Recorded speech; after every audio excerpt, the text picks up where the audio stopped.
Minder het klooster, man. En hoe nemen ze jou ook wel? Minder het mol. Weet je nog hoe je er eenmaal begonnen bent? Jawel, ik zit hier buiten en het is die 2 boeren bij mij ziek in de WW. En die zijn ook eens wel voor u molen vangen. Ik zei, ja, maar ik ga net volle centen, dan mag ik wat knippen van je. Zo is het begonnen. En hoe oud win je doe? Een hier of 16. Ik ga 60 jaar molen vangen. Dus, ik ben eeuwige 22. Nou binnen de meesten tegenwoordig over het algemeen wel wat voeler als het gaat om beestjes en hoe je daar maar omgaan maten. Ja. Vernemen jou dat ik? Nee. Dwarren. Nee, ik verneem me net van een kritiekerij. Ik zie ik nooit op Facebook of die dingen, ja, daar zie ik net op. Maar daar kan het woord op staan, maar ik ga er geen last van. De mensen vinden altijd blij dat ik hier weer kom. En het Sjerkhof doe hier ik. Heb je ook wel eens medelijden met de mol?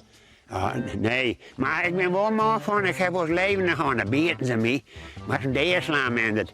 Nee, ik zei, dan zet ik hem bij naar het molen vangen in de wal eruit. Ik zei, dat is mijn eigen schuld dat er me biedt. Of net, dan moet je sportief blijven. Hoe viel dat je bieten wordt door een mol? Wat zei je? Ik wil liever bieden door een mol of door de klein.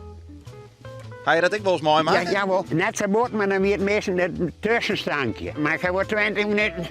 Oh, hè? Dat is net zo lekker. Die molen bieden, dat zei ik niks.